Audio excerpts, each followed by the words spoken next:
یہ ریڈیو قطر ہے۔ اب آپ محمود احمد سے خبریں سنیے۔ ابتدا میں پیش خدمت ہیں اہم خبروں کی سرخیاں۔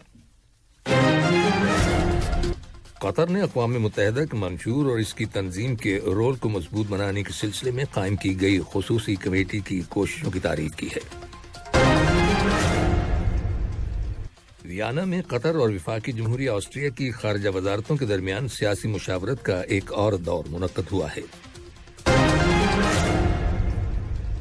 وزارت صحت نے اعلان کیا ہے کہ ملک کے اندر کرونا وائرس کے مزید 99 مریض صحت یاب ہو گئے ہیں، جس کے بعد شفا پانے والے افراد کی مجموعی تعداد اب 2,37,900 ہو گئی ہے۔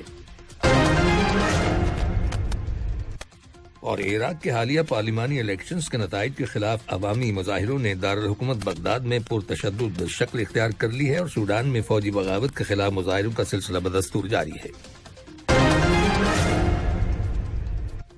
یہ تھیں اہم خبروں کی سرخیاں، اور اب سے چند لمحوں بعد تفصیل سے خبریں نشر کی جائیں گی۔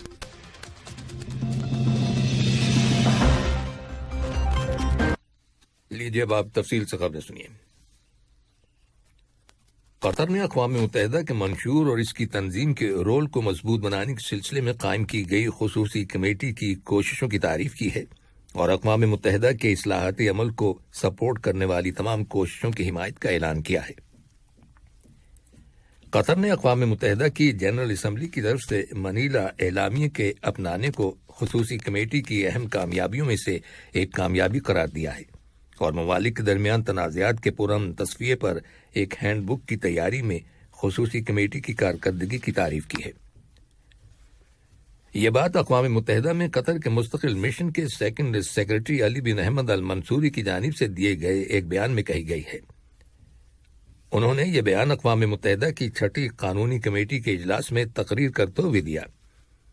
بیان میں قطر کی جانب سے جنرل اسمبلی کی کارکردگی کو مضبوط بنانے کی اہمیت کا اعادہ کیا گیا ہے۔ بیان میں اس بات کی بھی نشاندہی کی گئی ہے کہ قطر بین الاقوامی تنازعات کو پرامن طریقوں سے حل کرنے کو خصوصی اہمیت دیتا ہے کیونکہ یہ اقوام متحدہ کے منشور کا مرکزی حصہ ہے۔ علاوہ ازیں بیان میں وضاحت کی گئی ہے کہ ریاست قطر اقوام متحدہ کے منشور پر اپنی ثالثی کی کوششوں اور قطری سفارتکاری کے کردار میں عالمی برادری کے اعتماد پر انحصار کرتی ہے۔ بیان میں افغانستان میں امن کے عمل کو آگے بڑھانے کے لیے ایک ایماندار بروکر کے طور پر قطر کی کارکردگی کا حوالہ دیا گیا ہے اور افغانستان کے عوام کی امنگوں کے حصول کے لیے بین الاقوامی شراکت داروں کے ساتھ مل کر کوششیں جاری رکھنے کے عزم کا اعادہ کیا گیا ہے۔ بیان کے آخر میں اس بات کا بھی اعادہ کیا گیا ہے کہ ریاست قطر خصوصی کمیٹی کے کام میں اپنی شرکت کا سلسلہ جاری رکھے گی اور ان تمام کوششوں کی حمایت کرے گی جو اقوام متحدہ کی کارکردگی کو مضبوط بنانے میں معاون ہوں تاکہ ان مقاصد کو حاصل کیا جا سکے جن کے لیے یہ ادارہ قائم کیا گیا تھا۔ کل ویانا میں قطر اور وفاقی جمہوریہ آسٹریا کی خارجہ وزارتوں کے درمیان سیاسی مشاورت کا ایک اور دور منعقد ہوا، جس میں قطری وفد کی قیادت وزارت خارجہ کے سیکرٹری جنرل ڈاکٹر احمد بن حسن الحمادی نے کی، جبکہ آسٹریا کے وفد کی قیادت خارجہ امور کے سیکرٹری جنرل پیٹر لانسکی نے کی۔ مشاورت کے دوران دونوں ممالک کے مابین مختلف شعبوں میں تعلقات اور انہیں فروغ دینے کے وسائل کے بارے میں غور و خوض کیا گیا۔ وزارت صحت نے اعلان کیا ہے کہ ملک کے اندر کرونا وائرس کے 119 نئے کیسز رجسٹر کیے گئے ہیں، جن میں سے 107 کا تعلق مقیم لوگوں سے ہے، جبکہ 12 کیسز کا تعلق ان مسافروں سے ہے جو حال ہی میں بیرون ملک سے دوحہ آئے ہیں۔ وزارت صحت نے اسی دوران میں کرونا وائرس کے مزید 99 مریضوں کے صحت یاب ہو جانے کی تصدیق کی ہے، جس کے بعد اس وبائی مرض سے شفا پانے والے افراد کی مجموعی تعداد اب 2,37,900 ہو گئی ہے۔ دراصل قومی کووڈ-19 ویکسینیشن پروگرام کے تحت اس کے آغاز سے لے کر اب تک ملک کے اندر لوگوں کو کووڈ-19 ویکسین کی 4,08,52,998 ڈوزز دی جا چکی ہیں اور یوں ملک کی ٹوٹل آبادی کے 84.4% لوگ ویکسین کی 2 ڈوزز لینے کے بعد مکمل طور پر ویکسینیٹڈ ہو چکے ہیں۔ عالمی ادارے صحت WHO نے براعظم یورپ میں کرونا وائرس کے متاثرین کی بڑھتی ہوئی تعداد کے پیش نظر خبردار کیا ہے کہ یورپ ایک مرتبہ پھر کرونا وائرس کی عالمی وبا کا مرکز بن رہا ہے۔ کل ایک پریس کانفرنس سے خطاب کرتے ہوئے WHO کے سربراہ ہینس کلاک نے انکشاف کیا کہ یورپ کے اندر آئندہ سال فروری تک کرونا وائرس سے مزید 5 لاکھ اموات ہو سکتی ہیں۔ انہوں نے اس کی ذمہ داری لوگوں میں ناکافی تعداد میں ویکسین لگوائے جانے پر عائد کی۔ ہینس کلاک نے کہا کہ ہمیں اپنی اسٹریٹجی یا حکمت عملی کو بدلنے کی ضرورت ہے، بجائے اس کے کہ ہم وائرس کے بڑھنے کی رفتار کو روکنے کے لیے اقدامات کریں۔ ہمیں شروع ہی میں ایسی صورتحال کے پیدا ہونے کو روکنے کی کوشش کرنی چاہیے۔ WHO نے یورپ میں اب تک 14 لاکھ اموات ریکارڈ کی ہیں۔ یہ خبریں ریڈیو قطر سے نشر کی جا رہی ہیں۔ اسرائیلی فوج نے کل مقبوضہ مغربی کنارے کے علاقے میں غیر قانونی یہودی بستیوں کی توسیع کے خلاف احتجاج کے دوران ایک 13 سالہ فلسطینی لڑکے کو گولی مار کر ہلاک کر دیا۔ فلسطین کی ہلال احمر ایمبولینس سروس نے بتایا ہے کہ اسرائیلی فوجیوں کی جانب سے تصادم کے دوران آنسو گیس کے گولے داغے جانے کے نتیجے میں بہت سے لوگ سانس کی تکلیف میں مبتلا ہو گئے، جنہیں علاج کے لیے ہاسپٹل پہنچایا گیا۔ عراق کے حالیہ پارلیمانی الیکشنز کے نتائج کے خلاف عوامی مظاہروں نے دارالحکومت بغداد میں پرتشدد شکل اختیار کر لی ہے۔ مظاہرین نے دارالحکومت کے انتہائی سیکیورٹی والے گرین زون کے باہر سیکیورٹی فورسز کے ساتھ جھڑپوں کی سخت مذمت کی ہے۔ ایران نواز گروپوں کے حامیوں نے، جنہیں الیکشنز میں بڑے پیمانے پر نقصان اٹھانا پڑا، سیکیورٹی فورسز پر پتھراؤ کیا۔ جواب میں سیکیورٹی فورسز نے ہجوم کو منتشر کرنے کے لیے آنسو گیس کے گولے داغے اور ہوا میں گولیاں برسائیں۔ رپورٹس کے مطابق جھڑپوں میں کم از کم 2 افراد ہلاک اور درجنوں دیگر لوگ زخمی ہو گئے۔ ادھر سوڈان میں فوجی بغاوت کے خلاف مظاہروں کا سلسلہ بھی جاری ہے۔ تاہم سوڈان کی فوج کے کمانڈر جنرل عبدالفتح البرہان نے کہا ہے کہ مسلح افواج ملک کے اندر جمہوریت کی بحالی میں یقین رکھتی ہیں اور وہ ملک کے اندر آزادانہ اور شفاف الیکشنز کرانے کے حق میں ہیں۔ انہوں نے امریکہ کے وزیر خارجہ ٹونی بلنکن کے ساتھ ٹیلی فون پر گفتگو کرتے ہوئے یقین دلایا ہے کہ ملک کے اندر نئی حکومت جلد قائم ہو جائے گی۔ ٹونی بلنکن کا کہنا تھا کہ تمام سیاسی قیدیوں کی فوری رہائی ضروری ہے۔ بنگلہ دیش کے دارالحکومت ڈھاکہ میں جوتے تیار کرنے والی ایک فیکٹری کے اندر کل آگ لگ جانے کے سبب کم از کم 5 افراد ہلاک ہو گئے۔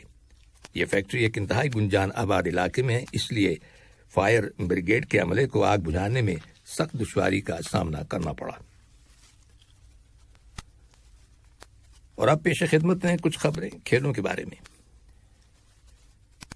T20 ورلڈ کپ کے 37ویں میچ میں کل انڈیا نے اسکاٹ لینڈ کو 8 وکٹوں سے شکست دے دی۔ اس میچ کی اہم بات یہ ہے کہ انڈیا نے اسے دیا گیا 86 رنز کا ہدف 2 وکٹوں کے نقصان پر صرف 39 گیندوں میں مکمل کر لیا، جس کی وجہ سے انڈیا کا نیٹ رن ریٹ افغانستان سے بھی بہتر ہو گیا ہے۔ انڈیا کی ٹیم پاکستان اور نیوزی لینڈ کی ٹیموں کے ہاتھوں شکست کے بعد اب مارو یا مرو کی پوزیشن میں ہے اور اسے سیمی فائنل تک پہنچنے کے لیے دوسرے نتائج بھی اپنے حق میں آنے کی امید رکھنی چاہیے۔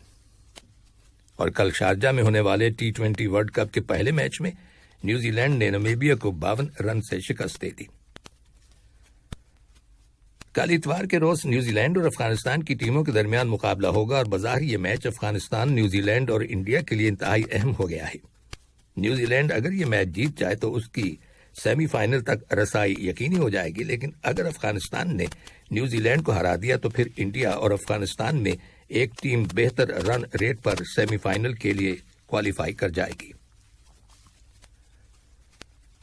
قطر ہینڈ بال ایسوسی ایشن کے پریزیڈنٹ احمد الشابی سن 2025 تک نئی 4 سالہ مدت کے لیے ایشین ہینڈ بال فیڈریشن AHF کے نائب صدر کے عہدے پر فائز رہیں گے۔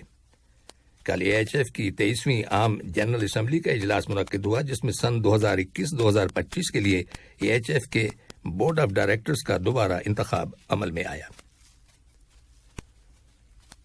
آخر میں اہم خبروں کی سرخیاں ایک بار پھر سن لیجیے۔